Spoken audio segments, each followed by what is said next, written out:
بسم الله الرحمن الرحيم. حميم. تنزيل الكتاب من الله العزيز الحكيم.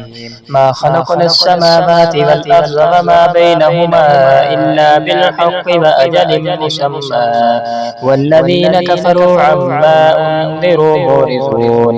قل أرأيتم ما تدعون من دون الله يروني ماذا خلقوا من الأرض أم لهم شرك في السماوات ائتوني بكتاب من قبل هذا أو أثارة من علم إن كنتم صادقين.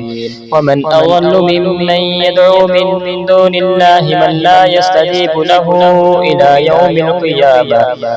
يوم القيامة وهم عن دعائهم غافلون. وإذا حشر الناس كانوا لهم أعداء وكانوا بعبادتهم كافرين.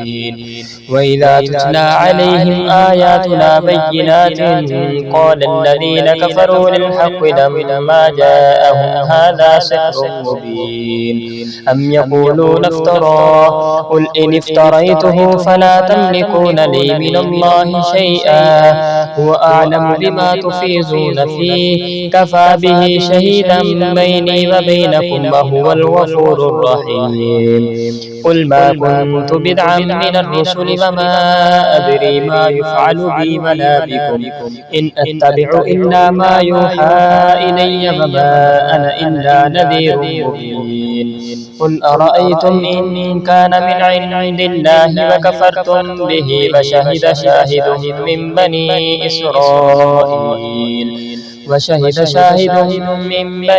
إسرائيل على مثله فآمن فاستكبرتم إن الله لا يهدي القوم الظالمين. وقال الذين كفروا للذين آمنوا لو كان خيرا ما سبقونا إليه وإذ لم يهتدوا به فسيقولون هذا إفك قديم. ومن قبله كتاب موسى إماما ورحمة وهذا كتاب مصدق لسانا عربيا لينذر الذين ظلموا وبشرى للمحسنين.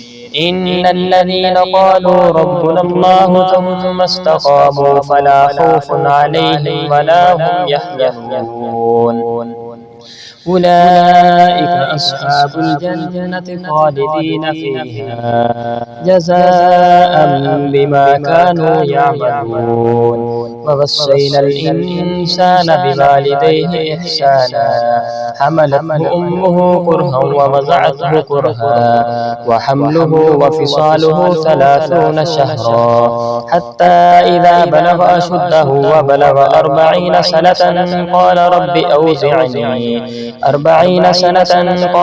أوزعني أن أشكر نعمتك التي أنعمت علي وعلى والدي وأن أعمل صالحا ترضاه وأصلح لي في ذريتي إني تبت إليك وإني من المسلمين.